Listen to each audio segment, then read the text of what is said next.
말씀은 요한복음 14장 20절입니다.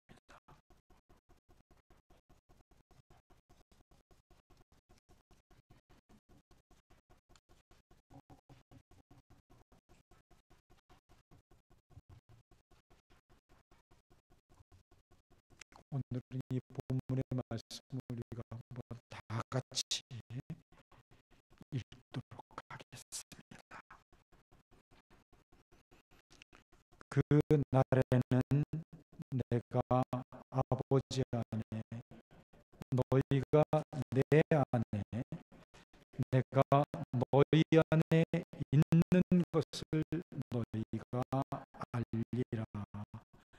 아멘.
우리 한번 하나님 앞에 기도하겠습니다.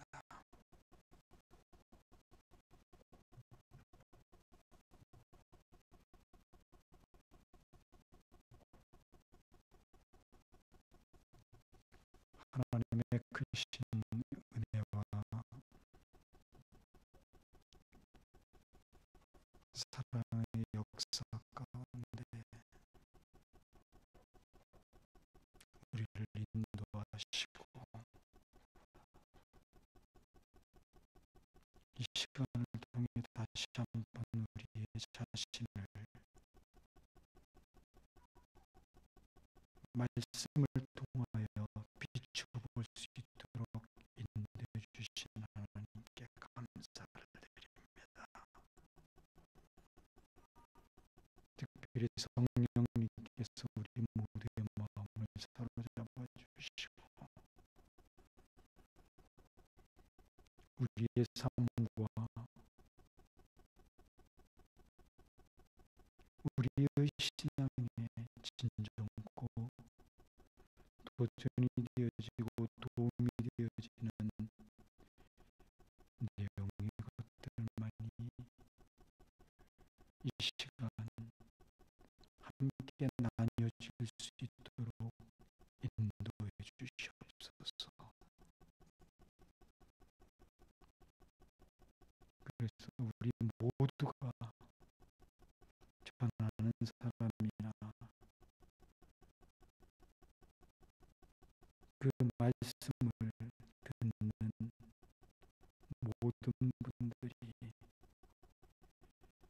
하나님의 은혜 가운데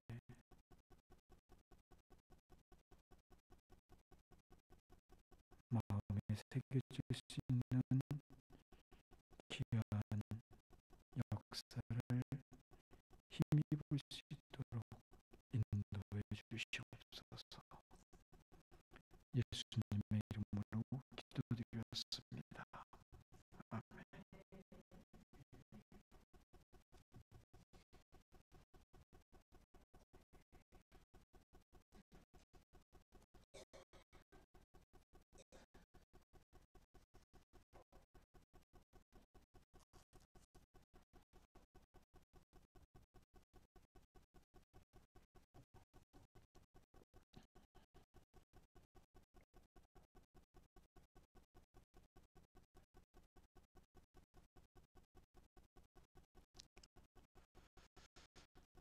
우리가 그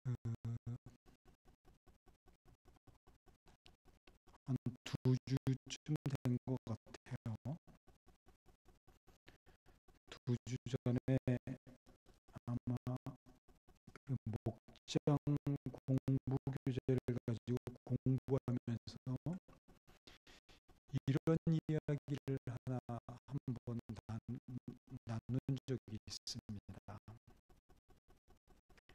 한 교회에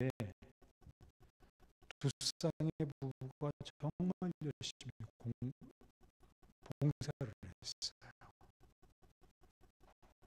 그런데 그만 한쪽 남편과 다른 부인이 부정을 저지르는 것입니다. 물론 우리나라에서 있었던 일은 아니에요. 미국의 어느 한 교회에서 있었던 일입니다. 그래서 두 가정은 모두 다 이혼 절차를 밟고 있었습니다. 그리고 교회에서는 이들을 치리하기 위해서 투표를 진행하려고 했습니다. 그때 교회 목사님이 이런 말씀을 하셨어요. 성도 여러분들이 저 집사님을 사랑하지 않겠다고 맹세하지 않는다면 투표하지 마십시오.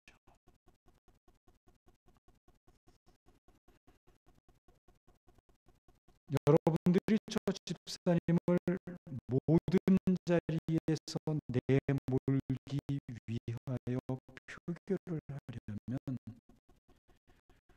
동시에 여러분들은 저 집사님의 구속을 돕는데 여러분들의 생명을 바치겠다는 투표도 해야 할 것입니다.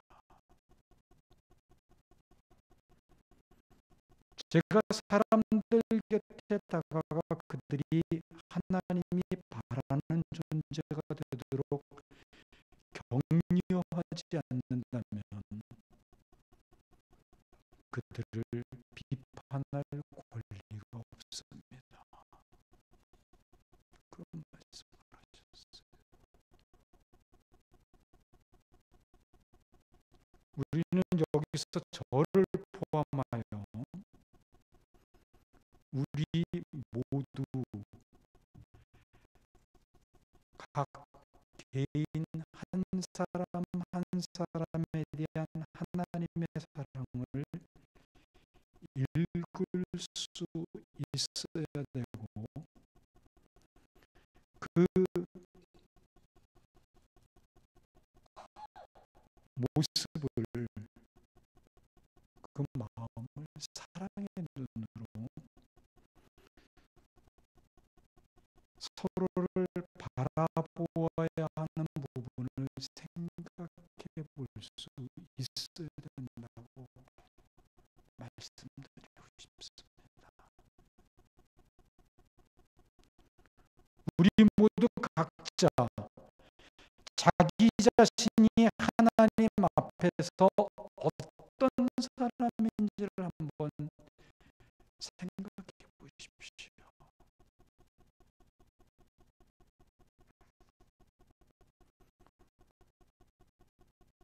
우리는 위에서 불륜의 죄를 지은 사람들보다 더 나은 사람이라고 생각하십니까? 어떠세요?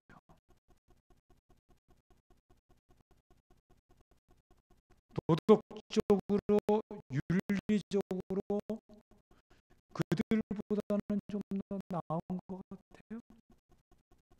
여러분들이?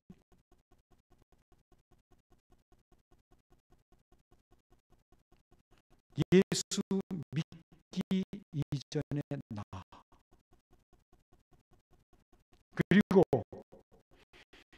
예수 믿은 이후로도 쉽게 변하지 못하는 나를 생각해 보면 분명 우리 각 개인들은 하나님 앞에 1대1로 섰을 때 전혀 사랑받을 만한 구석이 없는 사람들 아닙니까? 그렇지 않아요?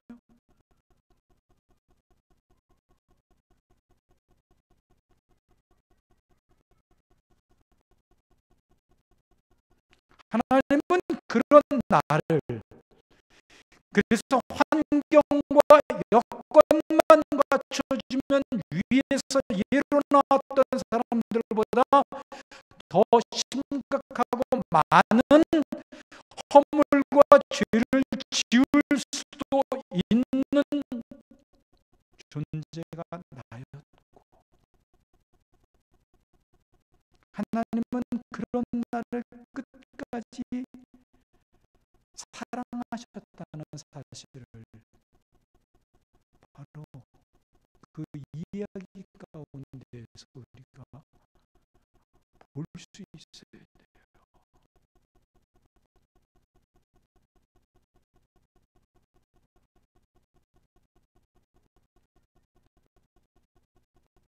하나님은 사랑의 눈길을 다른 곳으로 돌리지 않으셨어요.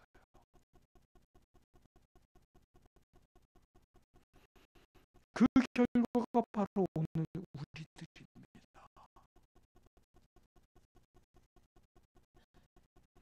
그래서 우리는 서로를 그 사랑의 눈으로 바라보아야 되고, 하나님이 우리 모두를 얼마나 소중하고 아름답게 여기는 그런 사람들인가를 다시 한번 생각해 볼 수 있어야 됩니다. 사랑의 마음으로 한번 서로를 바라보십시오. 한번 바라보세요. 어려우세요? 그리고 옆에 앉아 계신 분들 사랑합니다 한번 얘기해 주세요.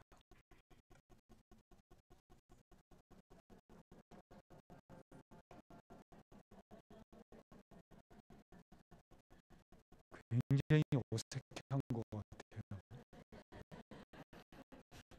평소에 뭐 안 해보던 일들을 하라고 시키니까 어색하겠지요.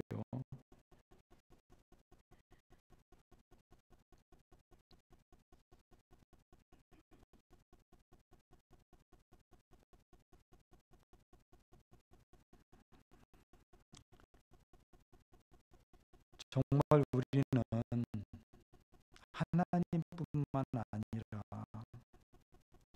서로를 이 사랑의 눈으로, 사랑의 마음으로 바라볼 수 있어야 돼요.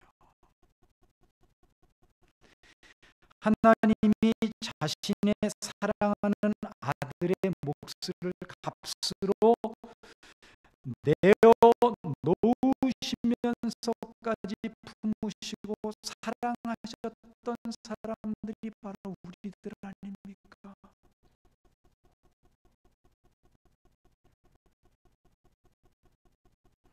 그런데 우리는 너무나 쉽게 다른 사람들의 잘못에 대해서는 그렇게 지적을 많이 하지요.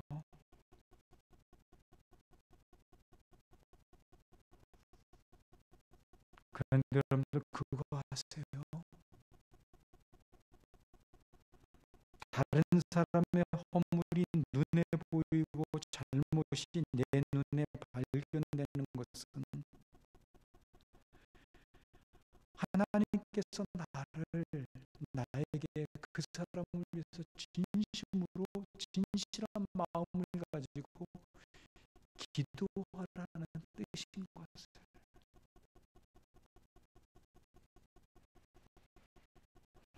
그리고 그 사람을 보며 참지 못해 하는 나의 그 못된 성격을 고치기 위해서 나의 눈에만 보이게 하는 것이라고 하는 사실, 그거 아세요?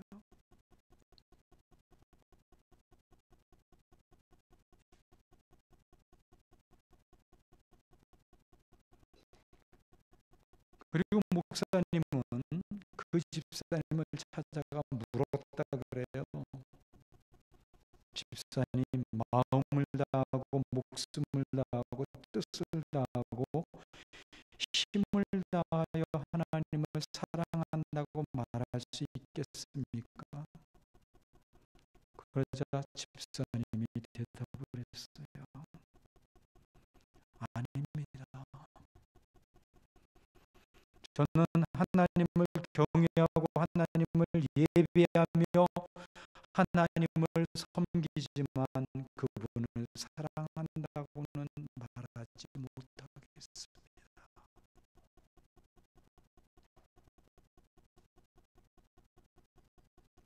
우리 가운데는 어쩌면 이렇게 똑같은 모습으로 신앙생활을 하시는 분들이 많을지도 모릅니다.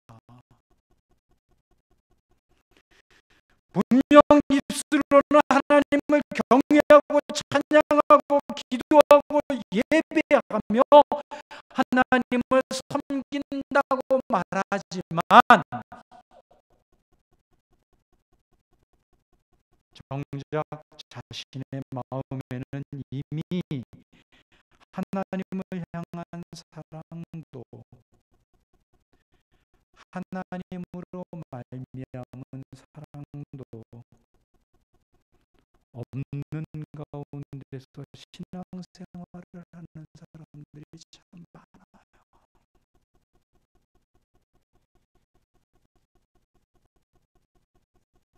어떠세요? 저는 여러분들이 여기에 해당되어 주시는 분들이 아니기를 간절히 바랍니다.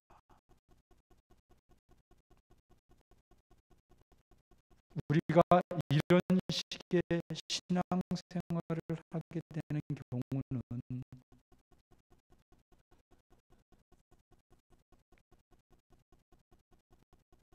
우리가 하나님 안에, 하나님이 우리 안에의 경험, 곧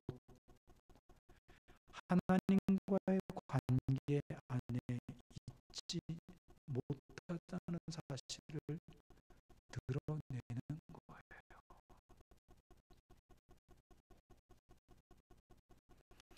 성도의 신앙생활 가운데서 가장 부끄러운 것은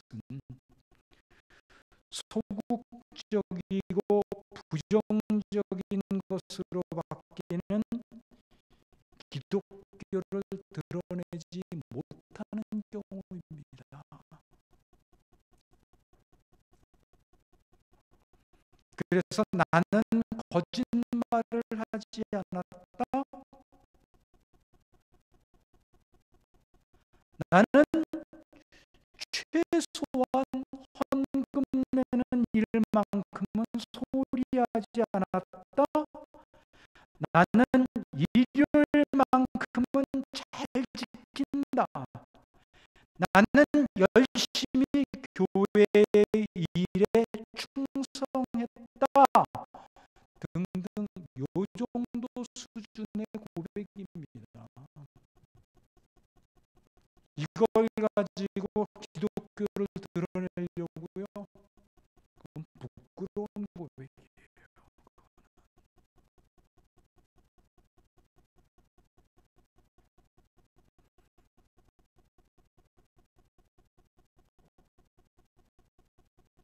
이런 것은 제가 자주 말씀드려 왔던 것처럼 기독교의 가장 중요한 핵심들이 아닙니다.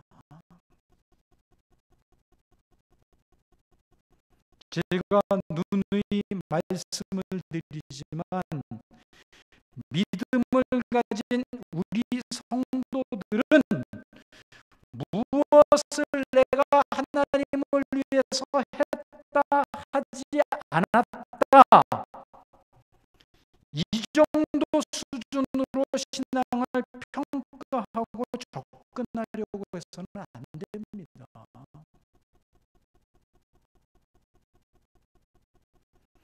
그 이전에 나는 하나님과 얼마나 진지하고 뜨거운 관계 속에서 살아가고 있는가,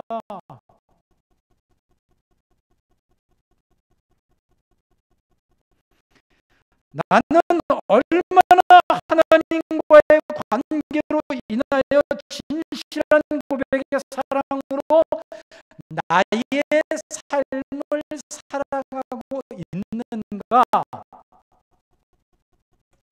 이 부분이 더 중요한 거예요.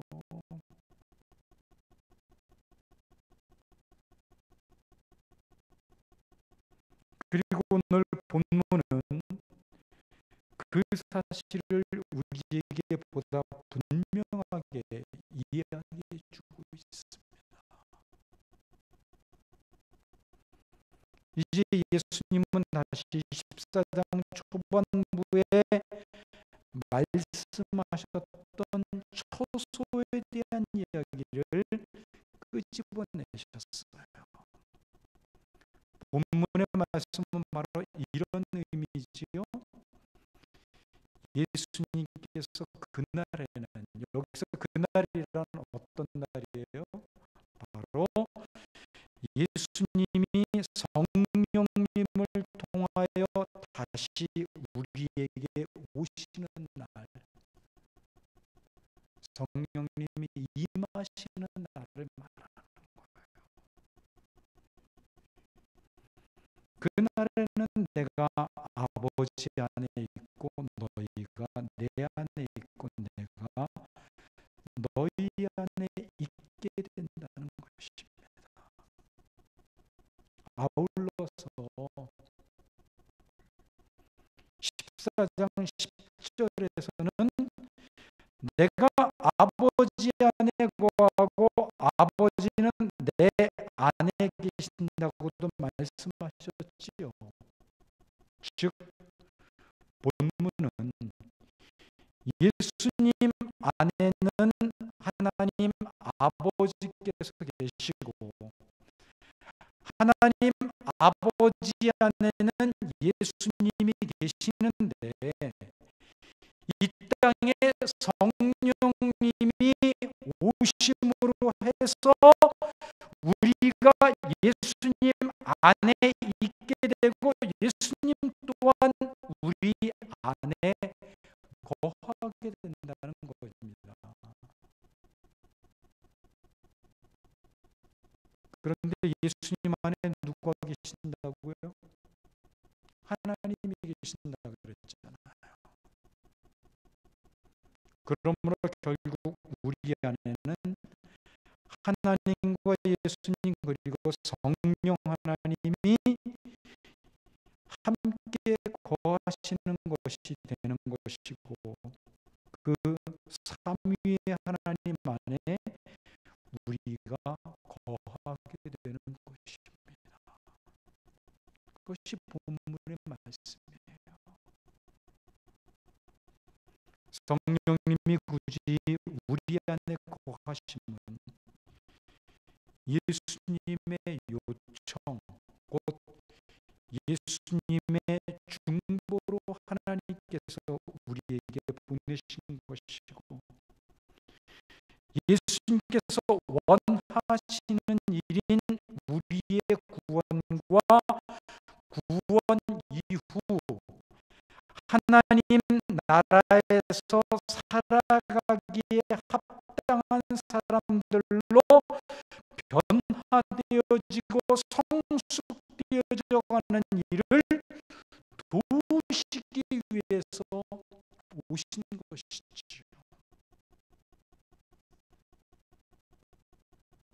그래서 예수님께서 나를 대신해서 나를 살아가실 수 있도록 내 안에 예수 그리스도의 다스리심이 편만하게 펼쳐질 수 있도록 나를 인도하시고 이끌어가고 계시는 것입니다. 이것이 성령 사역의 주 핵심이지요. 그래서 지금 본문에서 말하고 있는 그날 언제인가는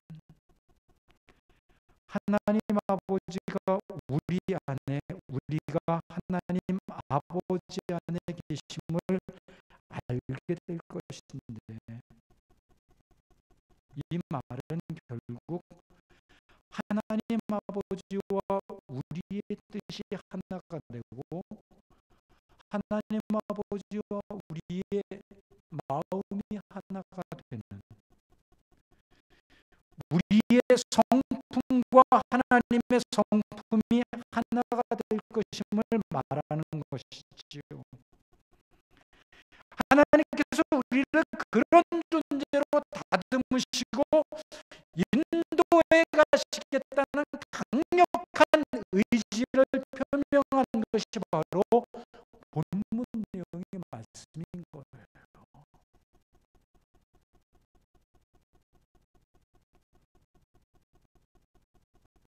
그리고 이런 존재로 우리를 만들어 가시고 다듬어 가시기 위해 우리 안에서 성령님이 하나님이 오늘도 역사하고 계신 것입니다.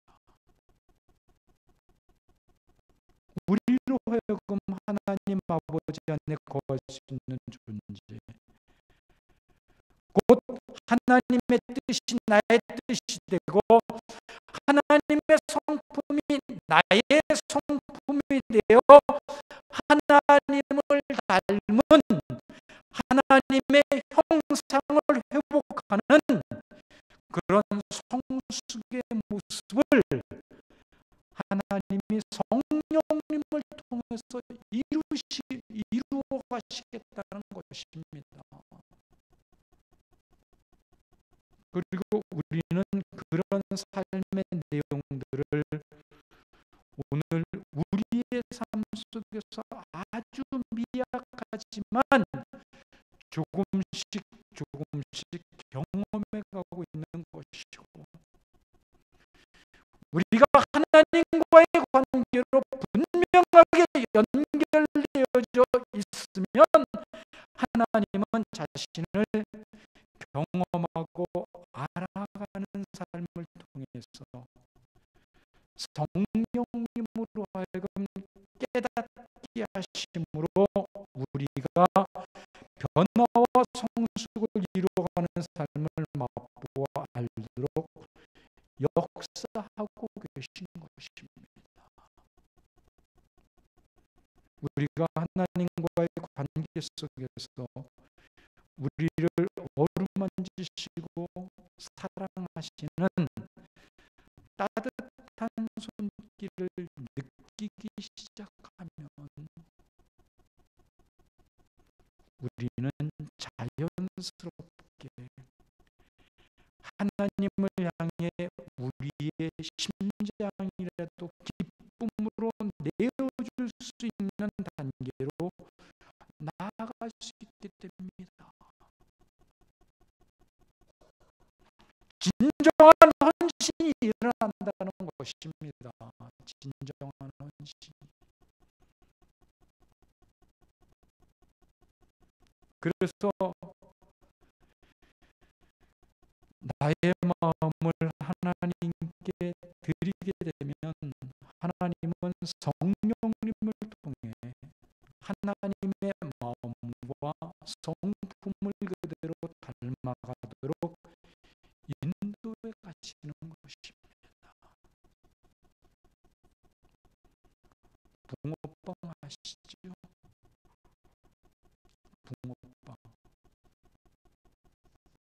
붕어빵 모르시는 분 계세요?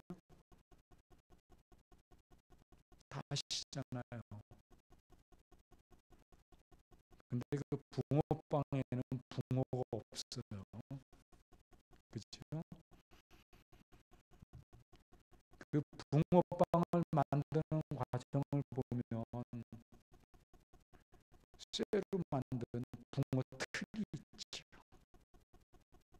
그래서 기름을 바르고 묽게 반죽한 밀가루를 거기다 이렇게 붓습니다. 그리고 단팥죽을 이렇게 그 딱딱하게 한 다음에 덩어리를 거기다 집어넣죠. 그리고 똑같이 틀로 만들어진 쇳덩어리를 그 위에 덮습니다. 그리고 그 위에 열을 가하면, 그리고 덮개를 열면 붕어를 닮은 붕어빵이 탄생하게 되지요. 이 쇠로 만든 틀과 똑같은 붕어빵이 나오지 않습니까? 그렇죠? 바로 그런 원리예요. 하나님과의 관계로 인하여 하나님을 알아가는 기쁨 속에서 나의 마음을 하나님을 향해 부어드렸더니 하나님은 그 마음을 하나님을 닮은 마음이 되도록 역사에 가시더라는 겁니다. 그렇게 해서 하나님을 닮은 심장을 가진 사람으로 재탄생되는 것이지요. 그리고 여기서 우리를 그렇게 이끌어 가시는 분이 바로 성령님이신 것입니다. 그런데 이렇게 하나님을 닮아가는 사람으로 조금씩이라도 변화되어져 가는 것이 기적이라고 하는 사실을 생각해 보신 적이 있으세요?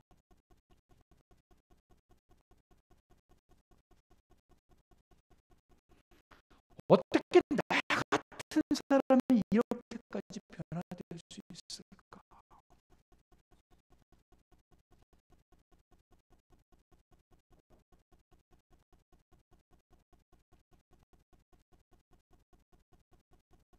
내가 어떤 사람이에요? 여러분들 각자는 어떤 분이세요? 예수 믿기 이전의 모습, 예수 믿은 이후에 달라진 모습들 한번 이 시간 떠올려 보실래요? 예수 믿은 이후에도 여전히 변화되어지지 않는 그런 모습들이 있지요. 사실 지난주에 그 우리 학부 동기 목사님들하고 휴가를 같이 했었어요. 그러느라고 제가 이번에 휴가를 좀 늦게 했는데 사실 제가 좀 상처를 받았어요. 마지막 날 결정적인 순간에 가가지고 아주 그 이기적인 모습을 좀 보이더라고요. 평상시 때는 굉장히 다른 사람을 배려를 잘하고 마음을 써주는 그런 분이라고 생각했는데 뜻밖의 모습 딱 나타나니까 마음에 굉장한 상처가 되더라고요. 순간적으로 나타나는 이기적인 모습들,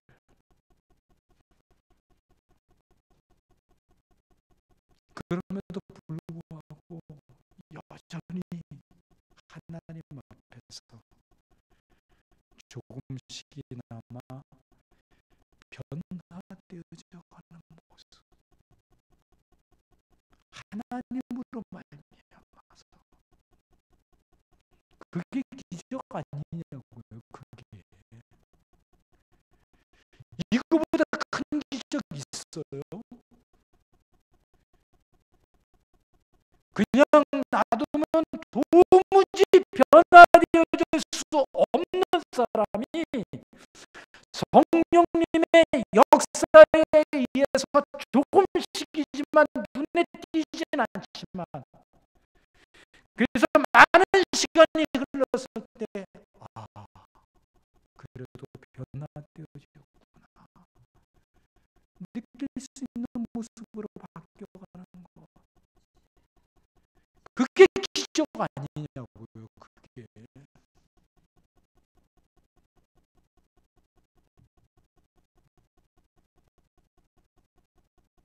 그래서 우리가 하나님의 권능을 힘입어 병을 고치고 예수님처럼 파도와 폭풍을 잠잠케 하는 할지라도 나 같은 자가 감히 하나님을 닮아가는 변화만큼의 기적에 비교할 수는 없는 거예요.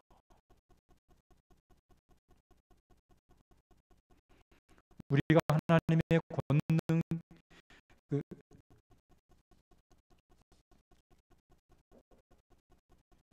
내가 변화되어서 하나님의 자녀가 되고 하나님과의 관계 속에서 하나님을 닮은 사람으로 조금씩이나마 변화되어지는 모습만큼의 놀라운 기적은 없습니다.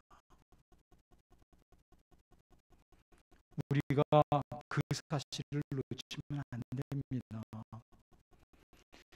그래서 우리는 언제인가 때가 되면 결국 하나님의 뜻과 하나가 되며 하나님의 마음과 하나가 되며 하나님의 성품과 하나가 되는 그런 존재들로 성숙해질 것이고 진정 하나됨의 의미를 깨닫게 될 것입니다. 그리고 마침내 우리는 영원이라는 시간 속에서 하나님처럼 살아가게 될 거예요. 왜 하나님처럼 살아갈 수 있는 줄 아세요? 이 영원이라는 시간 앞에서 우리는 지금 그리고 오늘 순간순간으로 지나가 버릴 이 시간들을 하나님 앞에 내어드림으로 영원이라는 시간을 준비하는 것이고 그 과정 속에서 하나님을 닮은 사람이 되어지게 되기 때문에 마치 붕어빵이 나오는 것처럼 하나님과 붕어빵인 그런 우리가 되어져 가기 때문에 하나님처럼 살아갈 수 있게 되는 겁니다. 이것이 바로 성도의 삶인 거예요. 이것이 우리는 가끔이지만 하나님을 알아갈 때 경험하게 되는 그때 느껴지는 희열이 있지요. 기쁨이 있어요. 말로 표현할 수 없습니다. 또 다른 사람들과의 관계 속에서 비록 나는 손해를 보고 피해를 입었지만 그래서 때때로 상처를 입을 만한 상황도 경험하기도 하지만 그럼에도 그 모습들을 하나님의 마음으로 바라보고 하나님의 성품을 보일 때에 다른 사람들이 도전을 받고 그 일로 인하여 그들이 예수를 믿을 뿐만 아니라 공동체 안에서도 변화되어져 가는 모습을 볼 수 있게 되는 겁니다. 제가 지금 설교를 시작하면서 서두에 말씀드렸던 그 미국의 한 그 부부의 예와 그 목사님이 6개월 동안을 노력을 했어요.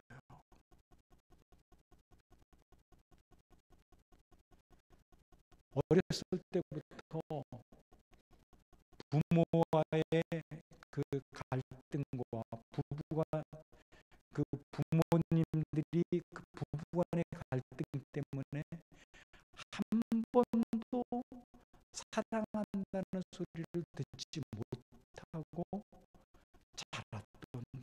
않았어요. 근데 결국은 하나님의 진정한 사랑을 깨닫고 변화되어져서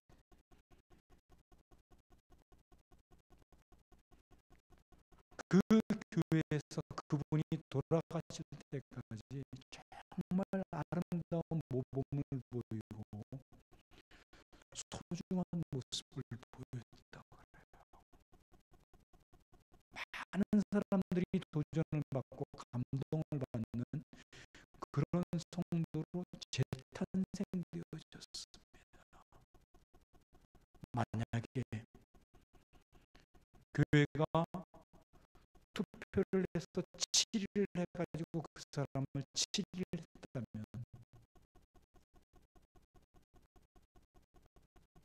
하등의 절차상의 문제는 없습니다.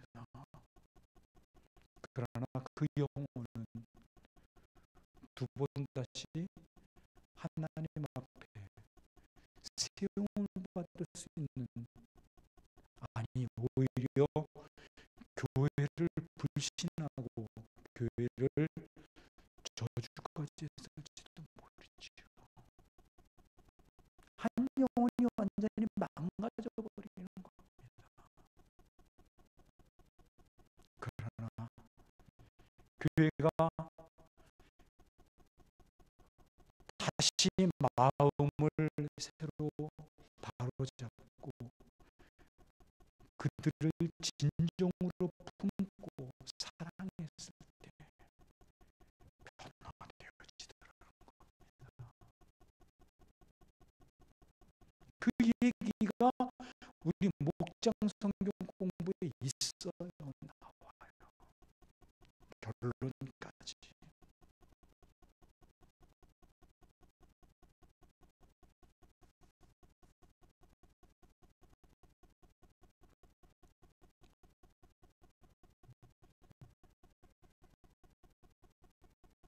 그렇습니다. 교회는 그렇게 해서 아름다운 모습으로 바뀌어져 가는 거예요.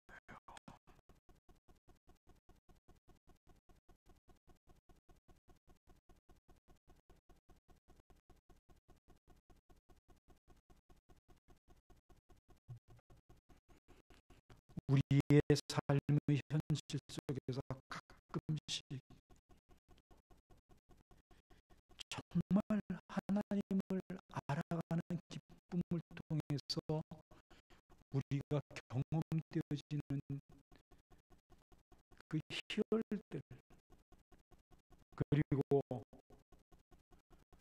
하나님의 마음과 눈으로 성도들을 바라보면서 나에게 상처를 주거나 아픔을 주는 사람들을 참아내고 그를 위해서 진정으로 기도할 때 시간은 좀 더디 걸리고 오래 걸릴지라도 조금씩 변화되어져 가는 모습을 봤을 때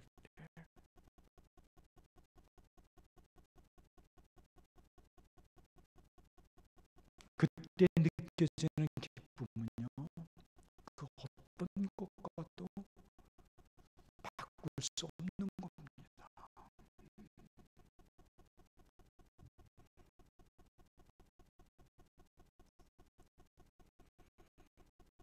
그리고 그런 모습들을 우리가 봤을 때 흥분과 기쁨에 휩싸이게 되고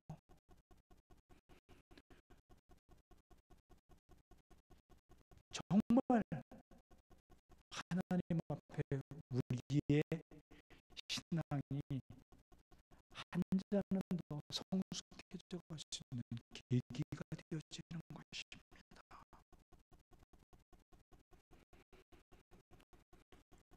이 땅에서의 삶도 이렇게 좋은데 이런 삶의 모습이 영원이라는 시간 속에서 하나님과 함께하는 삶 속에서 매번 띄어져서 나타나는 삶이 우리들의 삶이라면 우리의 마음과 삶은 어떻겠어요? 천국에서의 삶은 어떻겠냐고요. 말로 표현이 안 되지요. 따라서 이러한 미래의 놀라운 삶이 우리에게 계획이 되어져 있고 약속이 되어져 있는데, 그렇다면 오늘 우리의 삶은 어떤 모습으로 하나님 앞에 드려져야 될 것인가? 여기에 우리의 초점이 맞춰져야 될 것입니다. 결국은 계속 나를 비우고 내 안에 하나님의 마음과 성품으로 가득 채워져 갈 수 있는 모습이 되어야 되지 않겠습니까? 그리고 본문의 말씀에 비춰볼 때 우리는 이러한 미래의 삶은 반드시 우리 모두에게 임하게 될 것이라는 믿음을 갖게 됩니다. 그러나 이런 삶은 우리의 힘으로는 도저히 불가능하지요. 그래서 하나님은 성령님을 우리에게 보내셔서 하나님과의 관계를 이루시게 한 다음 지속적으로 우리의 힘으로는 안 되는 것들을 하나님을 경험해가는 모습 속에서 우리가 고백하게 되어지는 힘, 곧 성령님의 역사로 그 삶을 이루어 가시고자 하시는 것입니다. 이렇게 살아가는 것이 바로 신앙생활이에요. 이 과정에서 우리는 끊임없이 나를 부인하게 되고 옛사람을 죽이는 일에 힘써야 됨을 우리가 결단하게 되는 것입니다.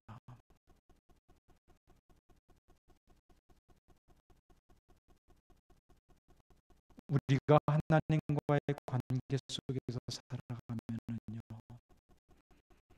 하나님을 사랑하는 자로, 하나님을 사랑할 수밖에 없는 자로 지어져 가고, 이 과정 속에서 나를 내려놓아야 하는 분명한 결단을 요구하는 도전에 부딪히게 됩니다. 그 관계로 인해 우리 마음에 새겨진 하나님을 향한 사랑의 힘은 하나님을 위한 결단을 하게끔 우리를 이끌어가고, 바로 이 모습 속에서 하나님을 향한 순종의 삶이 기쁨으로 하나님을 향해 드려지게 되는 겁니다.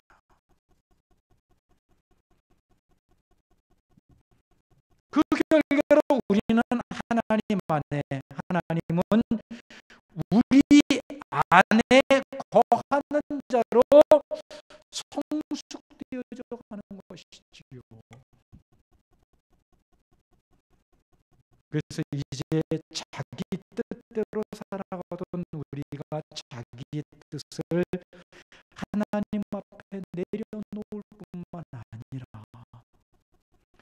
서로의 관계 속에서도 자기의 주장만을 고집하던 모든 것들을 상대방 앞에 내려놓고 상대방의 말에 귀를 기울이고 상대방의 것들을 품어주고 들어주려고 애를 쓰는 사람으로 바뀌어져 가는 것입니다.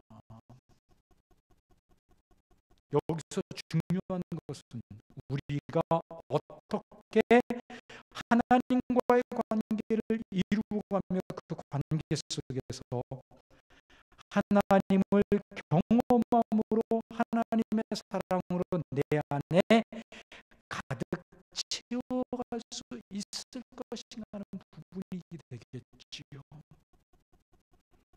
우리가 이런 사람으로 변하는 것이 바로 예레미야 31장 31절부터 33절에서 말하고 있는, 그리고 신약에서 말하는 새 언약의 내용이었어요.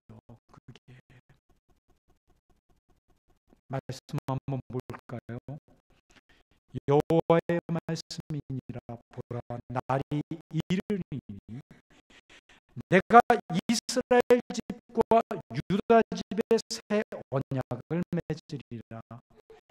이 언약은 내가 그들의 조상들의 손을 잡고 애굽 땅에서 인도하여 내던 날에 맺은 것과 같이 아니할 것은, 내가 그들의 남편이 되었어도 그들이 내 언약을 깨뜨렸음이라.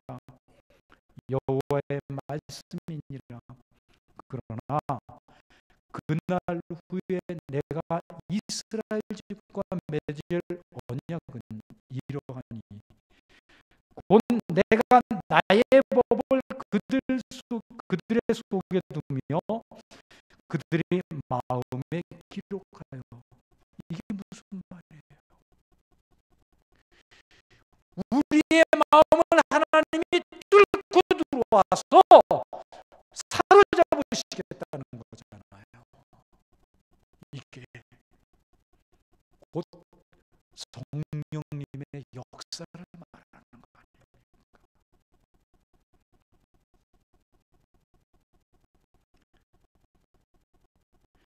그들의 마음에 기록하여 나는 그들이 하나님이 되고 그들을 내 백성이 될 것이라. 여호와의 말씀이니라. 결국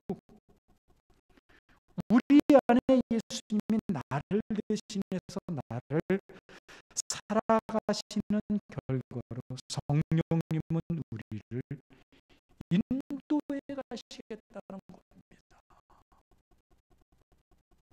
그리고 우리는 이렇게 되어질 것을 믿음으로 확신할 수 있습니다. 하나님은 우리를 당신과 하나됨을 이룰 수 있는 신비 가운데로 초청하셨습니다.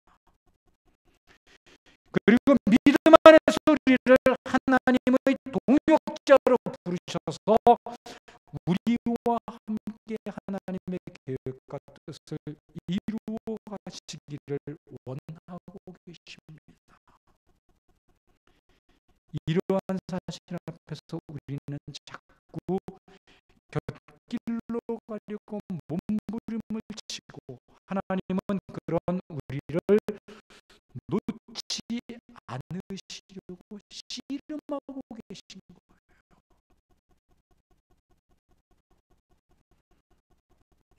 그래서 우리가 하나님의 손길을 뿌리치기라도 하면 더욱 세게, 그러나 때때로 아프게 해서라도 우리의 손을 계속 붙잡고 계신 것입니다.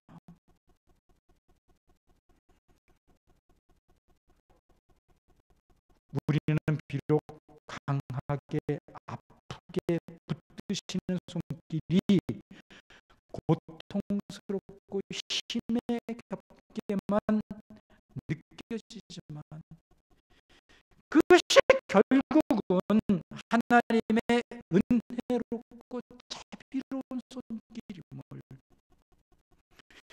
우리를 사랑하시는 놀라운 은혜의 한 방법이고 사랑의 또 다른 표현임을 깨달아야 되는 것이고, 그 분명한 은혜의 손길을 믿음으로 받아들이며 고백할 수 있어야 되는 것입니다. 그리고 그 사실 앞에서 우리는 하나님 앞에 더욱 낮아지는 방법 외에는 없음을 항상 마음에 새기고 있어야 됩니다. 그래서 자꾸 우리를 비워가야 되는 거지요. 그래야 하나님이 우리 안에 가득하게 되시는 것입니다. 이것이 바로 성령님이 우리를 다스리시고 인도해 가시는 증거이시고, 이렇게 성령님이 우리를 다스려 가시도록 우리 또한 마음을 열어드려야 되는 것입니다. 그래서 여러분들 모두가 여러분 안에 여러분을 대신해서 예수님이 여러분의 삶을 살아가시는 놀라운 은혜의 역사들로 가득하게 되시기를 주님의 이름으로 축원합니다.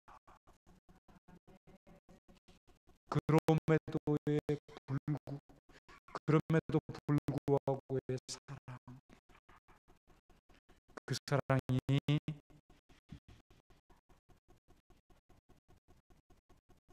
우리 안에 다시 한번 풍성하게 넘치도록 우리가 이 시간 찬양으로 고백해 볼 수